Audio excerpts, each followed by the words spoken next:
In my Netflix viewing, I watched Taps from 1981, starring Timothy Hutton, who is the big name at the time of the movie, because he has an Oscar from Ordinary People, even though supporting roles Sean Penn and Tom Cruise now obviously trump him. You also see some other familiar faces.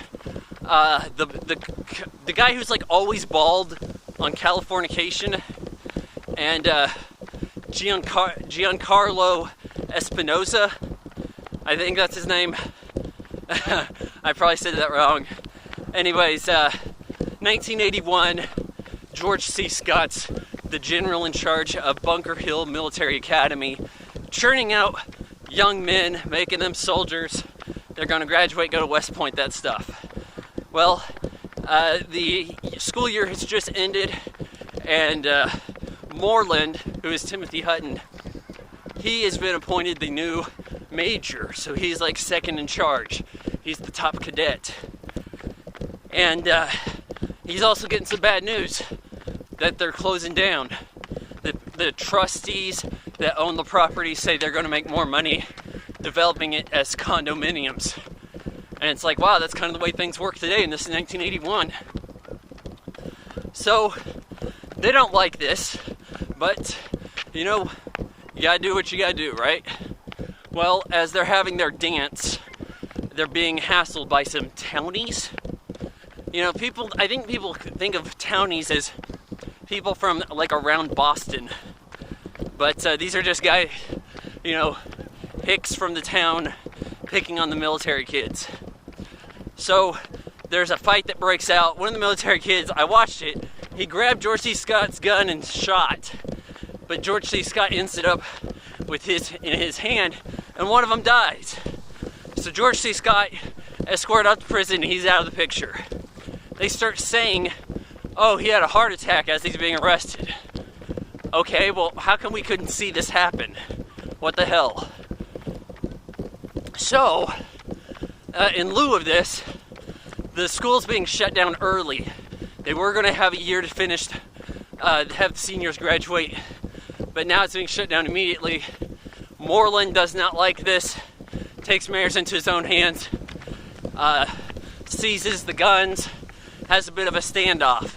They're not taking hostages, but they're claiming land that doesn't belong to them. Police get involved, military gets involved, tensions rise. You know, there's probably a scene missing here that would have made this more of a classic, like a light comedy. This is how we get things done without adult scene. Yeah, there is a bit where they're trying to get some groceries, but maybe that more of that could have been brought in and maybe played for some laughs. You know, kind of broaden the appeal a little, but that doesn't happen. Tom Cruise is quite the hothead, and Sean Penn is reasonable. But, you know, the military's asking them, hey, so you have hostages, right? No, everybody who wants to leave's leaving. Well, then, the soon-to-be bald guy, he ends up taking a stand, and because it seemed like everybody else was afraid to leave, even though they wanted to. So as he leaves, half the company leaves. So they lost a lot of numbers right there. There's psychological warfare being played, these tapes of parents. Oh, hey, Johnny, we just want you to come home. We had a exciting summer playing for you. Don't ruin it.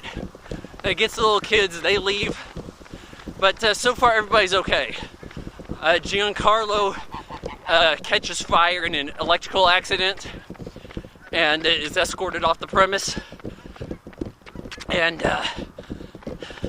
then we have one of the little kids wigs out, tries to jump to the fence, and drops his rifle, in the process fires around. Another kid goes running after him and gets shot and dies.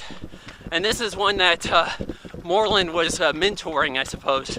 Like he really saw him grow up and enjoy Bunker Hill. And then it's like, well, come dawn, tanks are rolling in, surrender before then. Well, you know, Moreland and Sean Penn, they're having a bit of a feud, but they decide it's for the best of everybody that they give up. They fought as far as they could. And it was told to them that George C. Scott died. And I'm like, again, things we probably should have seen. We have an Oscar winner in our movie. He gets top billing, and we're not watching them. But as they're trying to surrender, Tom Cruise has a machine gun. He shoots Dick Jones with an M16, then switches to the machine gun and starts shooting at everybody. But it doesn't seem as though he really hits anybody, or fatally anyways. But, you know, the military's wigging out over this. They start shooting up the dorm room where he's posted.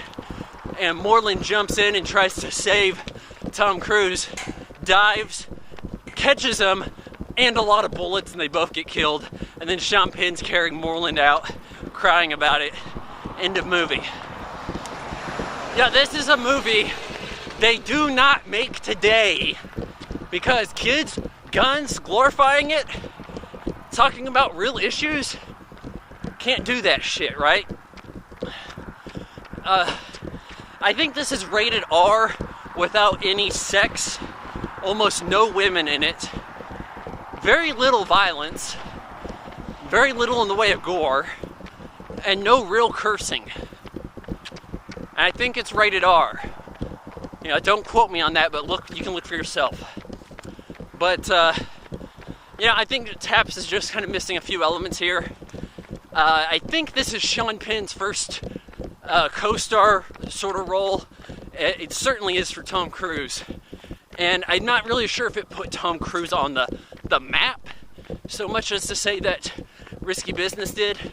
But Sean Penn and Tom Cruise really outshine Timothy Hutton here. So maybe this was like the nail in the coffin for Timothy Hutton. That's why he didn't progress to the star status that they enjoy today. I give Taps 3 out of 4 stars.